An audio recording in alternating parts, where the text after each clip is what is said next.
So J.J. Abrams has directed 6 feature films. How would I rank his movies from worst to best? Hey guys, it's Brian. Welcome to the Awards Contender. I'm very excited to start this new series, Director Rankings, where I pick some very famous filmmakers and go through their filmography and rank their movies. Like from the very worst to the absolute top tier best. And I didn't really know who to start with, so I thought I would just go to the top of the alphabet. Starting with last name A, J.J. Abrams is right there. And, I have some thoughts about his movies. I like more than others, to be sure. This is a guy who has obviously played in some big franchise arenas, right? Star Trek and Star Wars and Mission Impossible. J.J. Abrams himself has never gotten an Oscar nomination. He has received a bunch of Emmy nominations for his work, but his movies have gotten Oscar nominations and one win.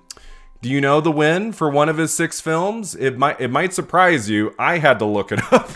I was like, has any of his movies gotten an Oscar victory? And one has. Okay, let's get started. The films of J.J. Abrams ranked Number 6, Star Wars Episode 9, The Rise of Skywalker.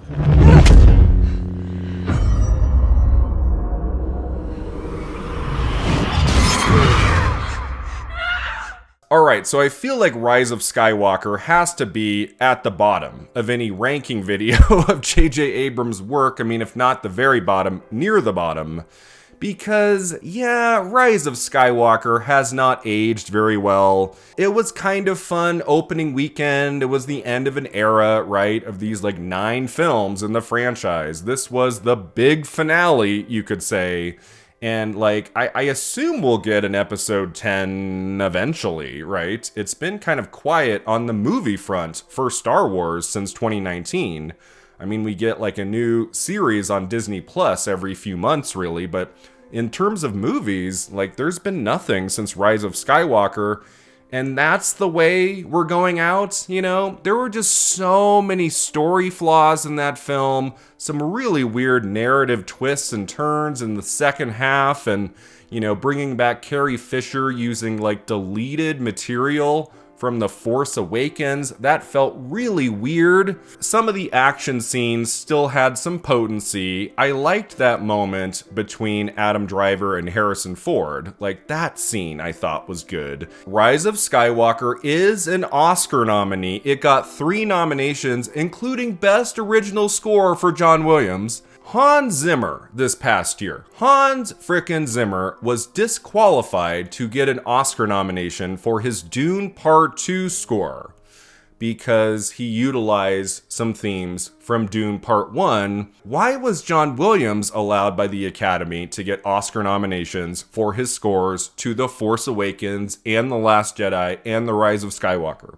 Can someone answer that for me? Because that doesn't make any sense. It's not a total waste of time, but when you look at the legacy of those first 8 films, and some are better than others, I feel like to end the story here with Rise of Skywalker, it's just so deeply flawed.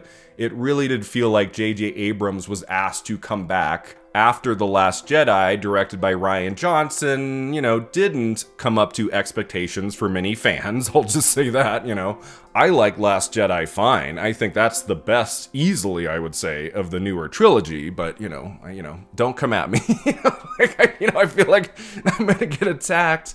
But I feel like most people agree of this new trilogy, the least has to be Rise of Skywalker. There's not much rewatchability factor. It felt like a movie made by committee. More so, I would say, than any of the other 8. So yeah, this ranks at the bottom of this list. Number 5, Star Trek Into Darkness. A smoke screen to conceal my true identity. My name is Khan. So this one ranks near the bottom, to be honest, because I would say of his 6 movies, this is the most forgettable. His second Star Trek movie doesn't come close to the quality of the first. You had Benedict Cumberbatch playing a character we knew weeks in advance before the film came out, who he was playing. That wasn't a big secret, right? he was going to be Khan. Like, just knowing J.J. Abrams' like appreciation for those original Star Trek films, that second film in that original franchise being The Wrath of Khan, 1982, it made sense that for his follow-up in 2013, that J.J. Abrams would also implement the Khan character using a big star like Benedict Cumberbatch. I mean, it was a smart choice, but they really did make that secretive and for no good reason. We knew that's who he was playing. This follow-up didn't have the freshness, I would say, of the 2009 film. Like, it still had some good action and stuff. I remember the third act of the film works pretty well. Like, all of those big action moments toward the end are pretty effective. But by 2013, like wrapping up this movie, J.J. Abrams was already long gone from the Star Trek world, having already signed up to direct the next Star Wars movie. You can really feel an energy and a purpose in what J.J. Abrams is doing in the 2009 Star Trek. But Into Darkness, I always felt like he didn't have quite the drive for that follow-up. It's a little bit like the Rise of Skywalker situation, like because of the success of Star Trek 2009, of course they were going to make a sequel. And he came back and did his best, but like it's really not very memorable, Star Trek Into Darkness. I watched it opening weekend, I enjoyed aspects of it, but I would say like a week later, I had forgotten pretty much the whole movie.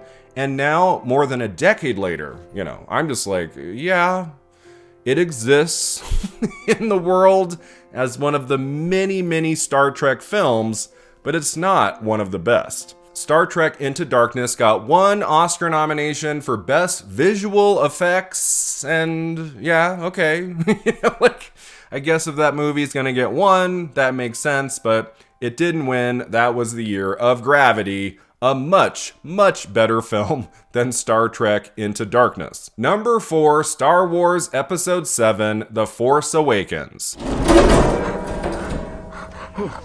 Where are the others? Where's the pilot? I'm the pilot. You? Alright, now we get into J.J. Abrams movies that I like, if not love. These top 4, I think, are pretty solid. I would say in terms of like projects he has been producing and directing and things, you know, in some ways when I was looking through the list, his television work is often more impressive than the movies he made. That's my opinion. Like Felicity and Alias and Lost are 3 all-timer shows. You know, obviously he wasn't a part of all 3 of those projects from beginning to end, I would say. And, you know, he only directed a few of those episodes. But like his fingerprints were all over those 3 series, and I adored every one of them. When it comes to the movies, like there's really only one film he's made I think is special, I think is really, really fantastic. I think when you get to Star Wars Episode 7, The Force Awakens, as solid as that movie is, and you know, there were so many expectations. Like people were going to riot, I think, if The Force Awakens had been a bad film, you know? And so in some ways, I feel like J.J. Abrams and company, like they really had to be careful about how they approached The Force Awakens, because if that film hadn't worked, that would have meant huge problems for the Star Wars franchise. And so I think that's why Force Awakens feels so familiar in many ways, and bringing back the OG cast and, you know, utilizing them in a fine way. Like, I like Harrison Ford in The Force Awakens. I think he's frickin' great in that movie. I'm not sure how he's discarded, you know, that didn't feel right, like, opening night, and it still feels kind of odd today. I still remember a guy in the back of the theater when Han Solo dies. Spoiler alert. I think most of you have seen it. In The Force Awakens, I'll never forget a guy, he goes, "Bullshit!" I was like, oh, he's not happy. But yeah, there's really good things about Force Awakens. I like that there was a tangible quality to a lot of that movie. It didn't feel like, you know, 2.5 hours of just actors in front of green screens all the time. Like, You could tell that they built a lot of things in the film. I like that about it. Many of the action scenes are very impressive and exciting. And The Force Awakens got 5 Oscar nominations. It didn't win any of them. I like that film editing nomination for The Force Awakens. That's kind of cool. And most of us thought it was going to win Best Visual Effects. Like, that made sense, especially because it got 5. I mean, I was like, they're going to give Star Wars something, right? But no, they gave Best Visual Effects that year to Ex Machina. Still, one of the most wonderful Oscar win surprises we've had in the last decade. That was awesome. The Force Awakens, like, it didn't need to win anything, right? Like, it didn't. So, after a decade of very little, like, live action Star Wars content, you know, it was a thrill to see Force Awakens in a giant packed movie theater opening weekend, and I still like that movie. It's not a bad film. Thinking about the 6 movies J.J. Abrams has directed, I mean, I guess I could put it at number 3, maybe, but as solid as The Force Awakens is, it's much, much better, I would say, than The Rise of Skywalker. I don't think there's anything like truly special about it, you know? It was a movie of its time. It did its job, like it got butts in the seats and people liked it well enough. But, you know, now that it has been another decade since The Force Awakens came out, I think most of us can safely say it's fine, it's nothing great. Number 3, Star Trek. Can I get a towel? Under penalty of court-martial, I order you to explain to me how you were able to beam aboard this ship while moving at warp. Well, Don't answer him. You will answer me. So here's the deal. I did not grow up liking Star Trek very much, if I'm going to be honest. Like, you know, my dad was a big horror fan. He didn't really like science fiction very much. So I didn't watch a lot of those movies. I think I might have caught The Wrath of Khan on cable once when I was like 10 or 11, and I was intrigued enough to go to the video store and rent the 1979 Star Trek movie, the motion picture. And it was so dull. Like, the 79 movie I thought was so boring that I did not seek out the other Star Trek movies until I was like in high school, maybe early college. And then I discovered some really wonderful films, especially, I would say, Star Trek IV: The Voyage Home. That is a wonderful movie. I really adore that one. But by the time we got to 2009, I didn't have any strong opinions, strong feelings about the Star Trek franchise. You know, I had seen Nemesis from 2002, and it was just awful, right? Just so bad. And so when I heard they were relaunching Star Trek, that made sense. I was like, yeah, that, like, they're not going to do a sequel to Nemesis. So 2009 Star Trek rolls around, and I see that it's directed by J.J. Abrams, and being a big fan of like Alias and Lost and things, I was like, oh, this could be really cool. And it was.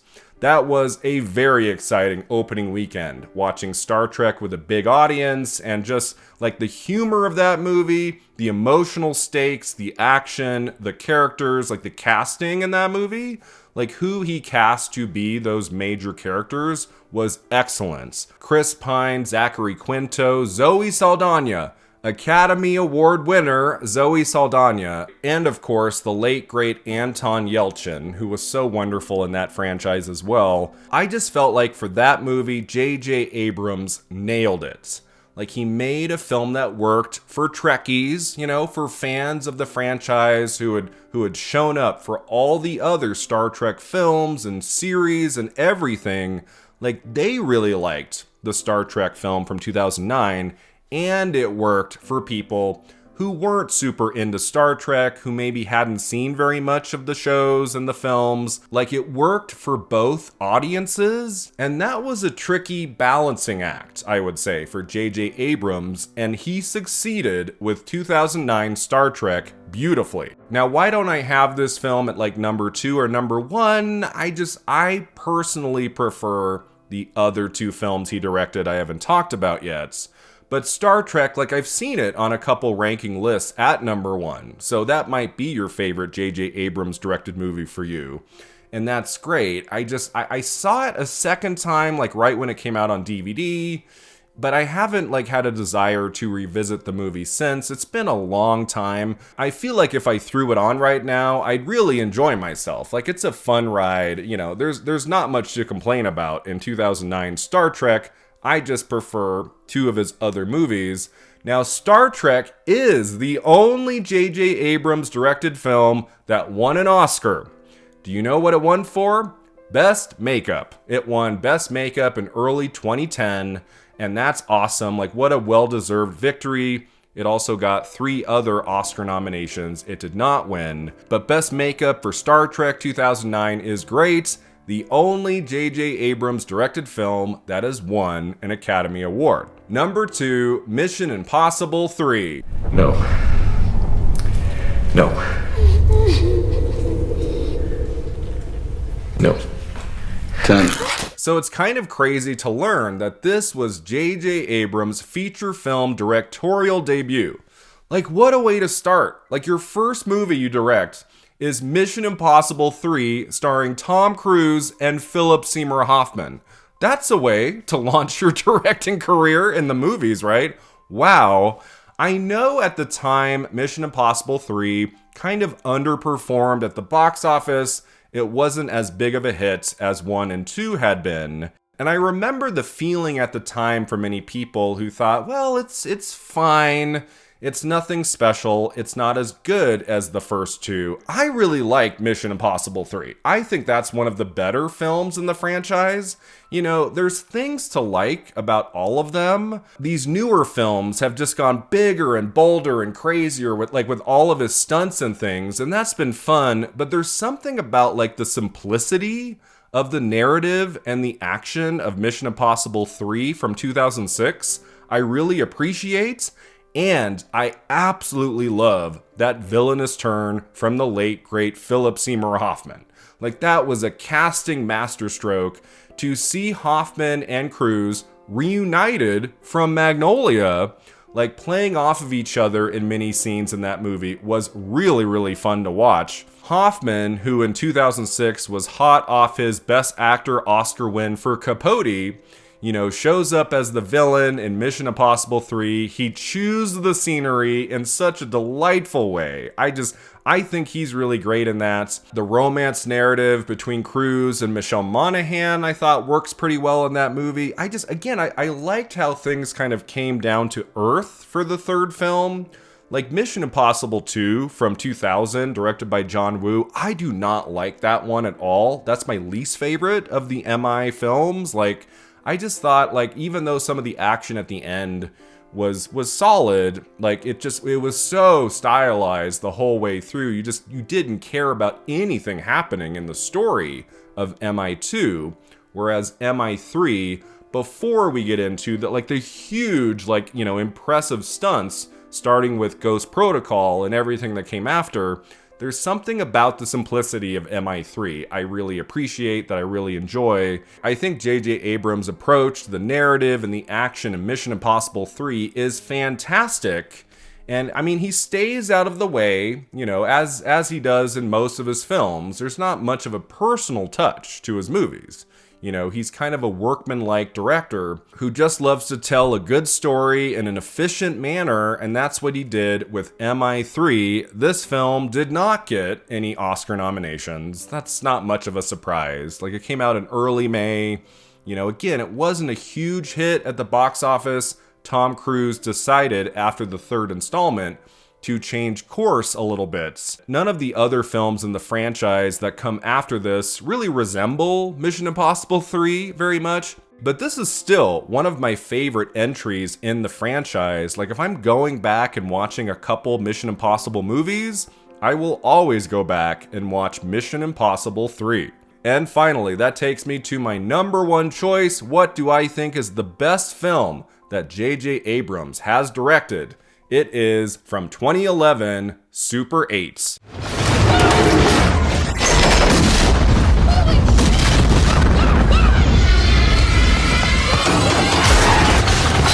I really, really adore Super 8. I think this is the most personal film J.J. Abrams has directed. You know, the other 5, he's playing in different franchises, and he brings certain strengths to those films and things.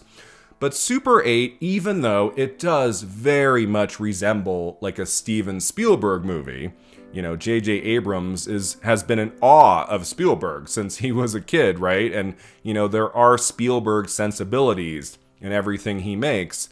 But Super 8 is like the most original film he directed, and it does feel like the story he was meant to tell. You don't see too many movies made about young, aspiring filmmakers and done like at this level with this high of a budget. That was a summer release, you know. It wasn't just like this, you know, quiet indie drama or something that J.J. Abrams made on the side. Like, this was a giant studio movie about young, aspiring filmmakers who just so happened to come across spacecraft.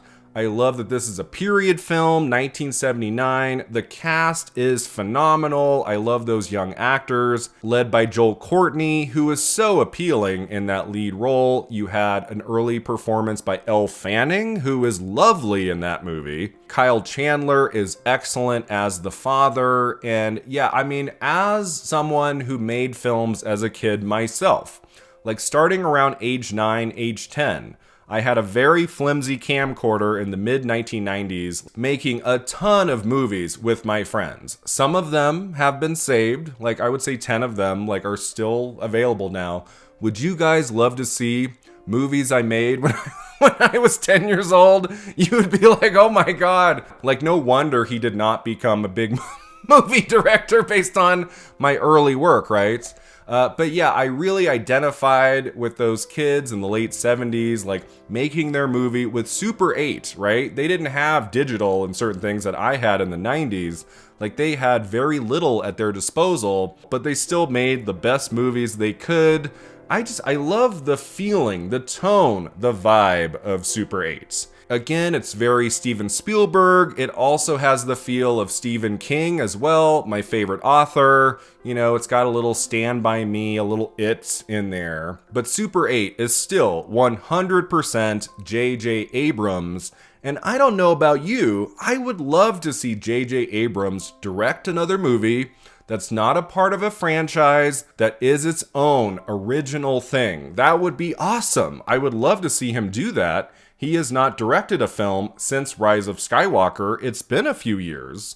Like, why can't J.J. Abrams, like, direct either his own script or someone else's script that's not tied to a major franchise? Let's get him directing original material again. That would be great. Super 8, much to my surprise, looking this morning, did not receive a single Oscar nomination. I do think that's a bummer. I feel like, you know, for 2011, which is not like the greatest lineup at the Oscars, like, I feel like I've talked about that before.